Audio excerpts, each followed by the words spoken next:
शमशान का रहस्य, भूत की कहानी, बेरोजगारी और घरवालों का दबाव। बात 2025 की है। नरेश भागलपुर, बिहार का रहने वाला था। 25 वर्ष का होने पर भी उसके पास गांव में काम न था। ऊपर से उसके घरवालों ने उस पर शादी का दबाव बनाया हुआ था कि वो जल्दी से कोई नौकरी पकड़ ले और फिर उसकी शादी करके घरवाले अपनी जिम्मेदारी से मुक्त हो सकें। नरेश ने सोचा कि क्यों न शहर जाकर नौकरी ढूंढी जाए, जैसे गांव के कई लोग कर रहे हैं। इसलिए उसने अपने गांव के एक आदमी से फोन पर बात की जो नोएडा, उत्तर प्रदेश में गार्ड की नौकरी करता था। उसने नरेश को नोएडा आने को और उसकी नौकरी लगवाने को कह दिया। नरेश ने उससे उसका पता पूछा और 2 दिन बाद ही गांव से निकलकर उससे मिलने आ गया। उम्मीदों को बड़ा झटका। 3-4 दिन नरेश अपने साथी के कहने पर नौकरी के लिए जाने लगा, मगर कहीं उसको काम नहीं मिला। नरेश से उसके साथी ने गांव लौटने को कहा, जिस पर नरेश को गुस्सा आ गया और दोनों के बीच काफी बहस हो गई। नरेश ने अपने साथी का कमरा उसी रात छोड़ SBSC और वो रात उसने एक रेलवे प्लेटफॉर्म पर गुजारी। अगले 2-3 दिन वो काम ढूंढने जाता रहा और गांव से जितने पैसे लाया था वो सब CCTV, खाने और किराए में लगा दिए। लेकिन नरेश के मन में अब भी गांव जाने का विचार नहीं आ रहा था, क्योंकि वो कुछ करने का मन में ठान के यहां आया था। परीक्षा लेती किस्मत।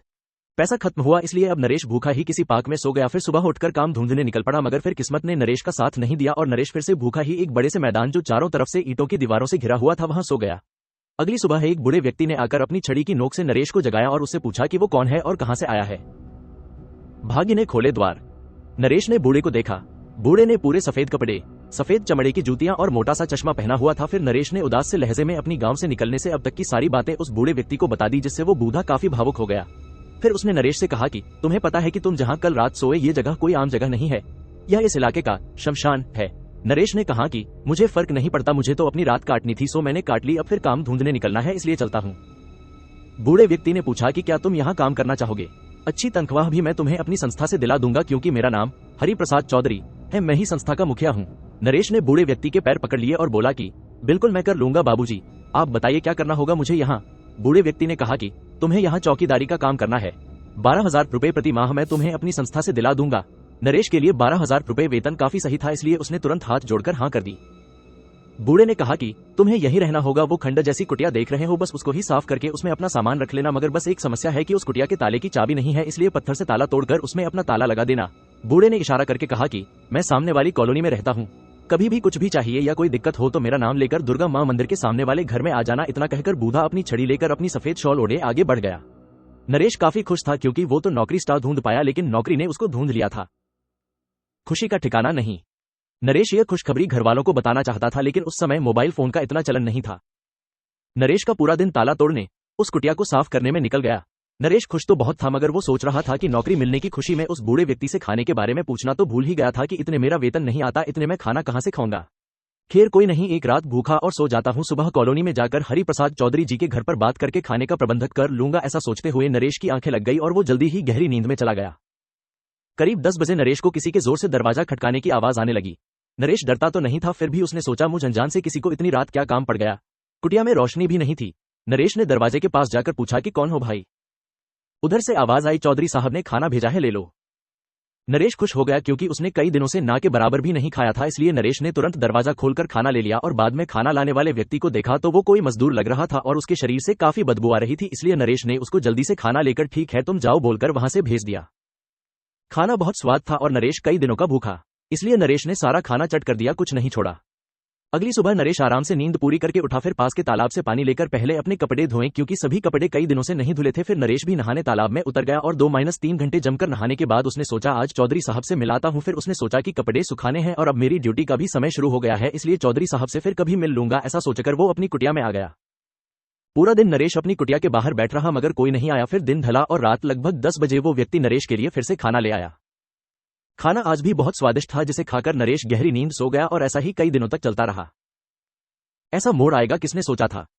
नरेश ने एक दिन सोचा कि शिव जी ने मुझे इतने बड़े शहर में नौकरी दिलाई है और मैंने उनको अभी तक धन्यवाद भी नहीं किया। ऐसा करता हूं कि आज शाम को अपनी ड्यूटी के बाद पास के किसी व्यक्ति से पूछते हुए शिव मंदिर में मत्था टेक कर उन्हें धन्यवाद कराता हूं, और आज सोमवार भी है। नरेश ने ऐसा ही किया। वो अपनी ड्यूटी के बाद अपनी कुटिया पर ताला लगाकर लोगों से पूछता हुआ एक बड़े शिवजी के मंदिर में आ गया। नरेश ने शिवजी का धन्यवाद किया, शिव चालीसा और ओम नमः शिवाय का जाप भी किया, जिससे समय का नरेश को पता नहीं चला। और वो वहां से निकला तो देखा वहां भंडारा हो रहा था। उसका मन प्रसाद खाने के लिए करने लगा तो उससे रुका नहीं गया। उसने काफी दिनों बाद मीठा खाया था, इसलिए उसने जमकर खाया और उसका पेट पूरी तरह भर गया। नरेश अब जल्दी जल्दी कदम बढ़ता हुआ अपनी कुटिया में आ गया। सब गुड़ गोबर हो गया। नरेश को आए बस 2-4 मिनट ही हुए होंगे कि फिर से दरवाजे पर वही जानी पहचानी दस्तक हुई। नरेश तो जानता ही था कि चौधरी साहब नियम के पक्के आदमी हैं, तो उन्होंने हमेशा की तरह बहुत सारा स्वादिष्ट खाना भेजा होगा। फिर अगले ही पल ख्याल आया कि आज तो वो खाना बिल्कुल नहीं खा पाएगा, क्योंकि उसके पेट में जगह ही नहीं बची है। उसने इतना सारा मीठा प्रसाद भंडारे में खा लिया है। फिर उसने सोचा कि आज चौधरी साहब का खाना लौटा देता हूँ, क्या फायदा, खाना खराब जाएगा। फिर वो उलझन में पड़ गया कि अगर खाना लौटाया तो कहीं चौधरी साहब बुरा न मान जाएं, इसलिए खाना लेकर रख लेता हूँ। सुबह अगर खाना खराब न हुआ तो खा लूंगा, वरना फेंक दूंगा। नरेश ने दरवाजा खोला और खाना ले लिया। फिर खाने की पोटली कुटिया के एक कोने में रखकर वो सो गया। सुबह उसकी नींद एक तेज बदबू से खुली। ये तेज बदबू इंसानी मल लैट्रिन की थी। पहले तो नरेश ने कुटिया के बाहर देखा, जहां उसको कुछ नहीं मिला। फिर गौर से अपनी नाक की मदद से वो तेज बदबू खोज निकाली। वह बदबू चौधरी साहब वाली पोटली में से आ रही थी। नरेश को अपनी नाक पर विश्वास नहीं हो रहा था, इसलिए उसने वो खाने की पोटली खोलकर देखी तो उसमें सच में ही इंसानी मल था, जिससे नरेश चौंक गया और गुस्से में आकर चौधरी को गली देने लगा। फिर उसका गुस्सा कुछ शांत हुआ तो उसने दिमाग लगाया कि चौधरी साहब को ऐसा करने की क्या जरूरत पड़ी है। लगता है ये काम उस आदमी ने ही किया है जो रोज खाना लेकर आता है। एक काम करता हूँ, चौधरी साहब से उसकी शिकायत कर देता हूँ, ताकि चौधरी साहब उस आदमी को सबक सिखा सके। आश्चर्य की पराकाष्ठा। हाइट। फिर क्या था, नरेश चौधरी साहब के बताए पते पर जा पहुंचा। कॉलोनी में आकर दुर्गा माता मंदिर के सामने वाले घर में जाकर नरेश ने आवाज दी, चौधरी साहब क्या आप अंदर हैं? चौधरी साहब। थोड़ी देर के बाद एक जवान लड़का बाहर आकर बोला कि हाँ भाई, कौन हो तुम, किससे मिलना है तुम्हें? नरेश ने विनम्र स्वर में कहा कि जी मेरा नाम नरेश है, मैं पास वाले शमशान का चौकीदार हूँ और मुझे हरि प्रसाद चौधरी जी से मिलना है, क्योंकि उन्होंने ही मुझे वहाँ नौकरी दी थी, मगर अभी मेरी कुछ समस्या है जिसके लिए मैं उनसे मिलने आया हूँ। लड़के ने कहा, तुम्हें पिताजी ने कब नौकरी पर रखा? नरेश ने कहा कि यही कोई 10-12 दिन पहले वो मुझे शमशान में सुबह 3-4 बजे मिले थे। मैं सो रहा था, तब उन्होंने मुझे अपनी छड़ी से उठाया और मुझे ये नौकरी दे दी। लड़के ने नरेश से अंदर आने को कहा। फिर वो नरेश को एक कमरे में ले गया और एक बड़े आकर का चित्र दिखाते हुए बोला कि देखो, क्या यही है तुम्हारे हरि प्रसाद चौधरी? इस पर नरेश ने ऊंची आवाज में बोला कि हाँ भाई, यही है, इनसे मिलवा दीजिए जल्दी, मुझे कुछ बात करनी है। लड़का गंभीर आवाज, आश्चर्य भरे चेहरे के साथ बोला कि मगर इनका तो स्वर्गवास लगभग 7 वर्ष पहले ही हो चुका है, इसलिए हमने इनके चित्र पर हाथ डाला हुआ है। नरेश को अपने कानों पर यकीन नहीं हो रहा था। उसका दिमाग घूमने लगा और वो चक्कर खाकर गिर गया। कुछ देर बाद जब नरेश को होश आया तो चौधरी साहब का पूरा परिवार उसके इर्द गिर्द था। नरेश उठा और परिवार ने उसको खाना खिलाया। फिर नरेश ने सारी बात बता दी, रहने से लेकर खाने तक की सभी बातें। ये सब बातें सुनकर परिवार भी बहुत अचंभे में था कि ऐसा हो कैसे गया। चौधरी साहब के लड़के ने नरेश से कहा कि भाई, तुम इतने दिनों से आत्माओं के वश में थे और वो खाना जो तुम खा रहे थे भी भ्रम था। जब तक रात रहती वो खाना स्वादिष्ट रहता, जैसे ही सूरज निकलता वो भोजन इंसानी मल बनकर सड़ने लगता था।